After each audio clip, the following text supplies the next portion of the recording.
مثل الجنة التي وعد المتقون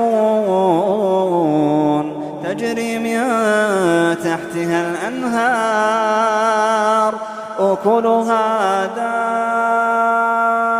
دائم وظلها تلك عقبى الذين اتقوا وعقبى الكافرين النار.